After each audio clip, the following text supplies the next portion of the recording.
Nous voici arrivés dans la quatrième et dernière partie de cette émission. Alors on vient de parler des investissements pour la rénovation. On va désormais se pencher sur la construction nouvelle pour répondre toujours plus aux besoins. Et pour répondre à ces besoins, il faut évidemment trouver des solutions, n'est-ce pas, Hakim ? Absolument, Edwige. Comme cela a été indiqué tout à l'heure, dans le cadre du pacte productif, le secteur s'est engagé à une production de 110 000 logements par an en 2020 et 2022, dans un contexte, on l'évoquait là également, de raréfaction des fonds propres, d'ambition en matière de production et de prix qui explosent. Alors peut-être une première question pour vous, Bérénice. On le sait, notamment dans les zones tendues, le coût du foncier justement explose. Vous avez proposé dans le cadre du plan logement numéro 2 l'octofoncier, donc un prêt foncier à 80 ans. Très intéressant, une innovation, mais concrètement, est-ce raisonnable de prêter aujourd'hui à horizon 2100 ? Alors encore une fois, là ça fait partie de la palette, donc c'est une possibilité qui est offerte aux bailleurs de financer la partie foncière à 80 ans. Alors qu'aujourd'hui, en zone tendue, c'était possible uniquement jusqu'à 60 ans. Et ce depuis 2014. Donc c'est un besoin qui a été exprimé par certains organismes, mais encore une fois, évidemment, ça ne correspond pas à tous les besoins et à tous les territoires. Alors cette possibilité est importante pour les organismes concernés, car elle permet d'améliorer les équilibres d'opération dans des zones où ces équilibres sont vraiment très dégradés, et ça permet une économie de fonds propres. Ensuite, en ce qui concerne les risques, puisqu'évidemment 2100, ça peut faire un peu peur, bon, on peut penser aux immeubles haussmanniens, qui ont été construits il y a plus de 80 ans, donc on est vraiment sur des zones tendues où le risque de dépréciation du foncier est très faible. Et ensuite, on a évidemment regardé les zones type submersion qui sont prises en compte dans ce produit. D'accord. Alors, peut-être passons à une autre innovation finalement du plan logement, les titres participatifs, des produits de haut de bilan, des fonds propres, pour une enveloppe totale qui a été annoncée de près de 800 millions d'euros. Oui, et justement, alors, Marianne Laurent, on avait donc ces deux prêts haut de bilan, et avec les titres participatifs, est-ce que finalement on ne parle pas un peu de la même chose ? Non, il ne faut pas confondre les titres participatifs et le prêt de haut de bilan. Le prêt de haut de bilan, comme son nom l'indique, ça reste un prêt. Donc on a expliqué, il est très structuré financièrement, c'est pour ça qu'on parle de haut de bilan et de quasi-fonds propres. Pas d'amortissement pendant 20 ans, puis un amortissement pendant 10 ou 20 ans, de remboursement en capital. Son taux est connu, 0%, puis taux du livret A plus 60 points de base. Par contre, pour les titres participatifs, on ne peut pas les rembourser avant 7 ans. Ça c'est sûr, il n'y a pas de date de remboursement, donc bien sûr il faut quand même envisager à un moment donné de les rembourser, hein, c'est préférable, mais en tout cas il n'y a pas de date prévue, et puis c'est complètement à la main de l'émetteur, il choisit vraiment en fonction de sa situation financière de le faire ou de le différer. Et puis c'est un titre de créance, et donc ça vient juste en dessous du capital pour ceux qui en ont, et de ce fait, sur le plan comptable, c'est vraiment des fonds propres. Alors peut-être une question pour vous, Bérénice, d'un point de vue beaucoup plus opérationnel. Je suis un bailleur, ça me coûte combien ? Et en gros, j'ai le droit à combien ? Alors d'abord, ça me coûte combien ? Donc la rémunération comporte une partie fixe et une partie variable. Donc la partie variable, c'est par définition liée à la performance de l'émetteur, et c'est ça qui fait le côté participatif. Donc cette partie variable, elle est fonction de la performance, mais il y a un cap absolu sur la rémunération totale qui est à 1,8% pendant les 15 premières années et à 1,9% ensuite. Donc c'est ce cap, encore une fois, absolu qui fait l'attractivité de ce produit pour les émetteurs. Ensuite, si on est sur la partie coût-rendement, un détail également, c'est que le prix de rachat du titre augmente de 1% tous les ans à partir de la 15e année. Donc ça, c'est un aspect qui vise à inciter au rachat à partir de cet horizon.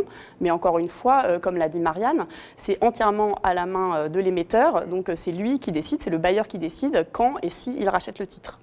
Alors après, il y avait... Et donc du coup, à combien je peux prétendre ? Voilà, surtout, c'est ça qui est... Alors je crois qu'on n'a pas donné l'enveloppe globale, donc c'est 800 millions. En tout que la Banque des Territoires met à disposition du secteur sur ce produit. Alors c'est un outil, encore une fois, de gré à gré. Donc ça veut dire que le montant sera discuté avec chaque bailleur. Et la cible, encore une fois, c'est de permettre à des bailleurs qui ont un programme d'investissement important et qui ont un déficit de fonds propres et donc qui ont besoin de fonds propres pour mener à bien ces investissements. Et ce sont ces bailleurs qui sont la cible. Et donc le montant qui sera émis et que la Banque des Territoires souscrira sera fonction de ses besoins. Donc ça sera discuté. Alors on peut donner une fourchette, voilà, mais elle est très large, entre 1 million et plusieurs dizaines de millions d'euros par bailleur. très large. Voilà. D'accord. Et donc, du coup, peut-être sur le plan opérationnel, je suis un bailleur. Comment je fais pour lancer une émission? Comment je fais pour rédiger ma documentation juridique, ma documentation financière? En synthèse, est-ce que c'est pas un peu une usine à gaz? Alors, c'est un produit nouveau. Donc, c'est vrai qu'à la fois pour le secteur et pour la Banque des Territoires, c'est un produit nouveau. Donc, il y a besoin d'un accompagnement. Si on veut un peu simplifier, il y a deux aspects. Il y a une première documentation qui sera une documentation standard, donc une sorte de contrat cadre, finalement, qu'on est en train d'élaborer, en lien d'ailleurs avec les fédérations d'organismes. Et on aura le détail de ce contrat cadre également au moment du congrès HLM. Et ensuite, dans la partie de gré à gré, il y aura des clauses spécifiques qui seront négociées au cas par cas avec chaque bailleur. Et donc, c'est l'ensemble, à la fois cette partie standard commune à tous et les parties spécifiques qui constitueront cette documentation juridique. Hakim, vous allez reprendre votre casquette d'expert en tant que responsable de la coordination des objectifs stratégiques. Alors, on a évoqué l'accès à différents fonds propres, mais est-il vraiment possible de lancer de nouvelles opérations sans fonds propres ? Effectivement, donc c'est à mon tour d'être un petit peu cuisinier. C'est vrai que c'est une question que beaucoup d'acteurs du secteur se posent dans le contexte actuel. Raréfaction des fonds propres, des objectifs ambitieux d'investissement et peut-être un mouvement de fond au sein de la société avec un passage pour partie progressif de l'objectif de possession du logement à celui de jouissance du logement. Alors peut-être pour répondre très concrètement à votre question en partant de l'activité des bailleurs. Je pense notamment à la réhabilitation du parc. On a eu une vidéo très intéressante tout à l'heure.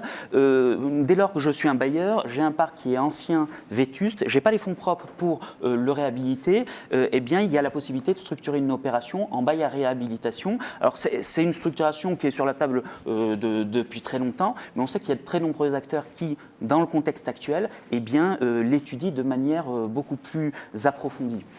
Je pense également à l'accession à la propriété, qui est un vecteur de diversification pour les bailleurs, mais également de parcours résidentiel pour les locataires. Et c'est un élément qui est très important pour le secteur. Et donc là, avoir recours, par exemple, à une dissociation entre le foncier et le bâti, ça peut permettre, dans certains cas, eh bien, aux bailleurs de lancer l'opération sans avoir à acheter le foncier, qui lui est porté donc par un organisme de foncier solidaire, dans le cadre d'un bail réel solidaire entre lui et l'accédant à la propriété. Et puis peut-être un dernier élément qui est celui auquel tout le monde pense face à cette question, c'est celui du démembrement de propriété, qui permet concrètement à un bailleur social de lancer une opération de construction sans 1 euro de fonds propres. Alors pour cela, il peut notamment être accompagné par la filiale de la Banque des Territoires, Tonus Territoire, qui a été lancée il y a 1 an, sur du démembrement qui peut durer entre 15 et 20 ans et qui donc permet aux bailleurs de lancer cette opération avec une ambition. Notamment, eh bien, c'est celle de permettre, par exemple, de lancer une opération de démembrement de propriété sans intermédiation entre le bailleur et le nu propriétaire investisseur, de n'avoir, quand c'est possible, face à soi, quand je suis un bailleur, qu'un seul nu propriétaire, ce qui permet une gestion facilitée de la période de remembrement, et c'est essentiel sur ce type de montage. Et puis peut-être un dernier élément pour en rester là, eh bien faire la démonstration, en tout cas, que ce modèle peut être équilibré sur l'ensemble des tranches du logement social, y compris le plus social, et c'est ambitieux. Alors justement, vous parlez du démembrement de propriété. N'est-ce pas, comme certains le pensent finalement, du faux logement social? J'y vais. Je sais que c'est une question que beaucoup se posent. Oui. Je pense le contraire. Je pense le contraire pour différentes raisons. Et peut-être que la première, c'est que dans le contexte actuel, je me répète, mais il y a une raréfaction des fonds propres, une ambition importante de construction. Et donc concrètement, grâce à ce type de montage, cela permet au secteur de construire plus de logements sociaux que sans cet apport externe pour répondre aux besoins de la population. Après, peut-être d'un point de vue beaucoup plus concret, c'est des logements qui, pendant 15 à 20 ans, sont là et vont répondre aux besoins de familles qui sont des familles modestes. C'est du très concret, ils sont là.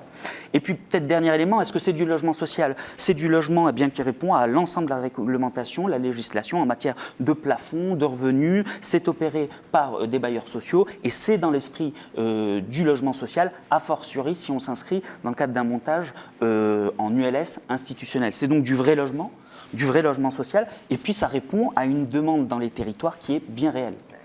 Merci pour cette réponse, qu'effectivement, ça faisait partie des questions des internautes. Merci beaucoup, Hakim. Alors, Marianne, comme vient de l'évoquer Hakim, une option est de vendre son patrimoine pour disposer de fonds propres.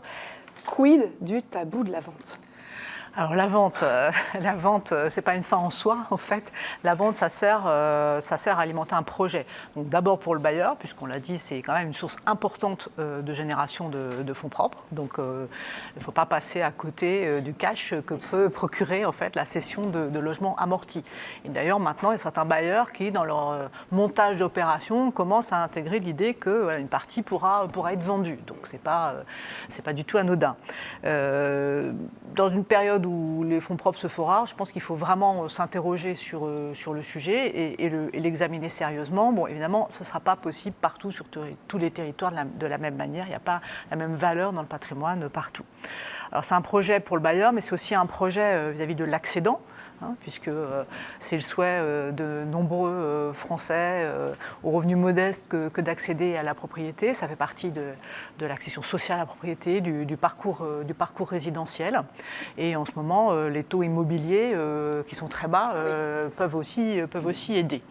Alors quand on parle de la vente, on parle aussi souvent de la vente aux locataires du parc. Ce sont des locataires à qui on propose d'acheter leur logement ou un logement qui est vacant dans l'immeuble.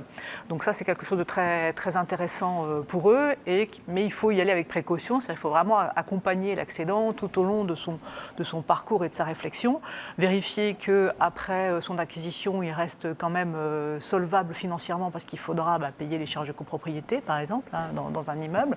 Donc ça, on n'y pense pas toujours. Et puis, il faut aussi que les bailleurs puissent accepter une certaine réversibilité de l'achat, c'est-à-dire que s'il y a un pépin ou une mobilité, on puisse revendre son logement au bailleur sans perte financière. Donc, à la fois pour le bailleur et l'accédant, ce sont quand même des projets intéressants. C'est du cash, mais c'est aussi de la mobilité résidentielle, ça se regarde. Alors peut-être Edwige, une dernière question avant de clore cette dernière séquence.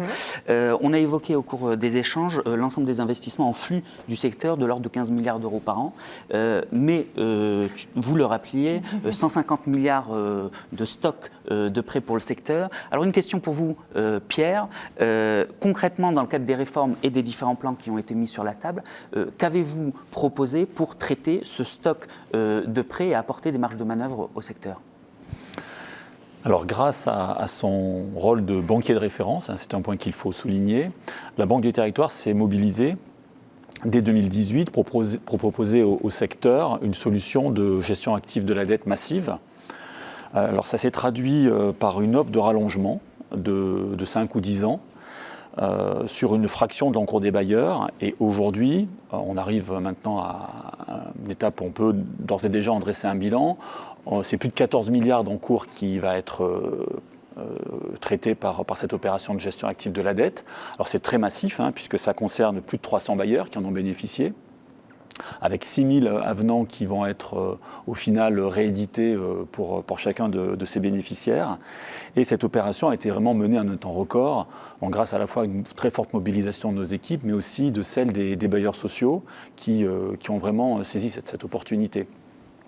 Donc cette mesure, elle offre la capacité aux bénéficiaires de poursuivre leur effort de développement dans cette période de transformation, où l'on sait qu'on l'a dit, tous les équilibres sont mis vraiment à mal.